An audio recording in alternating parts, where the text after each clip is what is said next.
Hello friends, আসসালামু আলাইকুম। Welcome back to Molly's creation. কেমন আছো তোমরা? আশা করি আল্লাহর রহমতে ভালো আছো।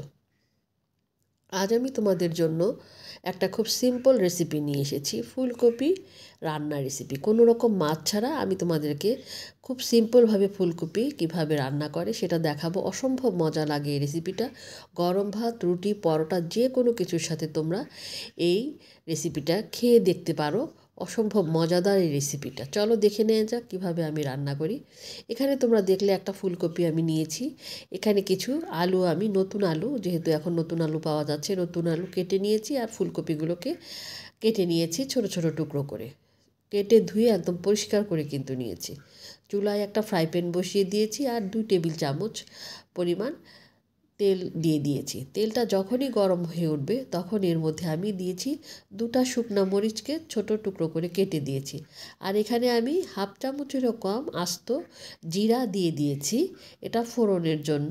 শুকনো মরিচ আর জিরাটা যখন একটু গরম হয়ে উঠবে তখন এর মধ্যে আমি হাফ চামচ পরিমাণ আস্ত 5 ফোড়ন এর মধ্যে দিয়ে দিয়েছি। দিয়ে এখন এটাকে একটু সুন্দর করে ভেজে নিচ্ছি। খুব বেশি ভাজার দরকার নেই।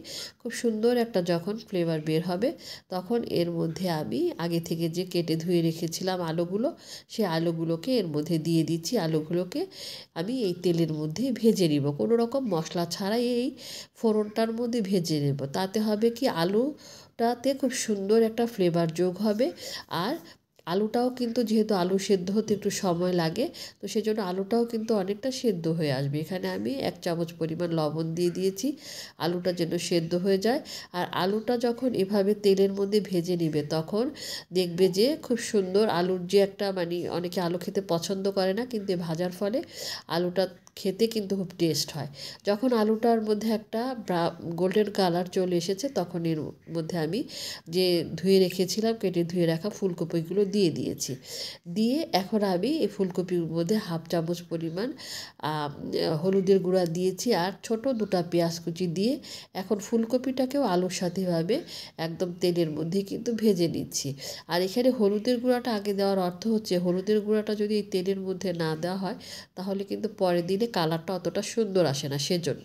তো এইভাবে একদম মিডিয়াম লো হিটে আমি ঢাকনা দিয়ে ঢেকে এখন এটাকে ভেজে নিব। দেখো কালারটা, ফুলকপিটা কিন্তু অনেকটাই গলে এসেছে। আলু তো আগে থেকেই যেহেতু ভাজা হয়েছে সুতরাং নরম হয়ে যাচ্ছে। এভাবে একদম উল্টে পাল্টে কিন্তু আমি মিডিয়াম লো হিটে ভেজে নিচ্ছি। এখন আমি এই পর্যায়ে দিয়ে দিব নাড়াচাড়া করে, যখন দেখেছি অনেকটাই সেদ্ধ হয়ে এসেছে। এখন এই পর্যায়ে আমি আরও কিছু মশলা দিব। এখানে আমি দিয়ে দিয়েছি 1 চামচ পরিমাণ মরিচের গুঁড়া, হাফ চামচেরও কম আদা পেস্ট, হাফ চামচ রসুন পেস্ট দিয়ে আমি কিন্তু নেড়ে চেড়ে দিচ্ছি। আর এই লাল মরিচের গুঁড়াটা দিলে হয় কি, কালারটাও খুব সুন্দর হয়। আর এই ভাজিটা খেতে বা এই তরকারিটা খেতে কিন্তু অনেক ভালো লাগে, একটু ঝাল ঝাল লাগে।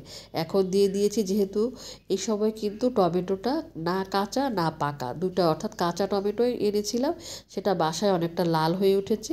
তো সেই টমেটোটা একটা কেটে আমি একদম আলু আর ফুলকপির সাইজ করে কেটে আমি এর মধ্যে দিয়ে নেড়ে চেড়ে ঢেকে দিচ্ছি যেন টমেটোটাও গলে যায়। আর এই টমেটোটা কিন্তু একটু টকই থাকে।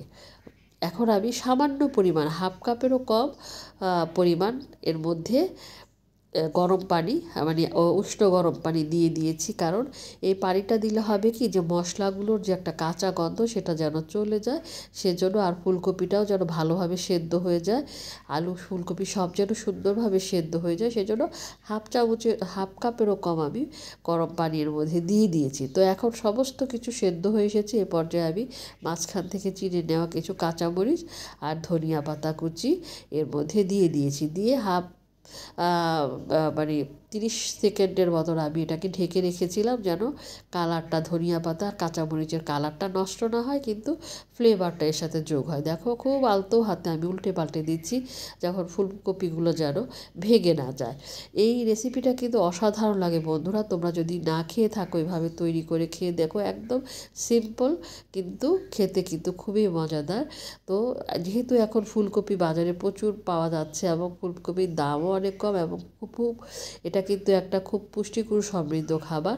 তো তোমরা এখনও যারা তৈরি করে খাওনি অবশ্যই এভাবে তৈরি করে খেয়ে আমাকে কমেন্ট বক্সে জানাবে।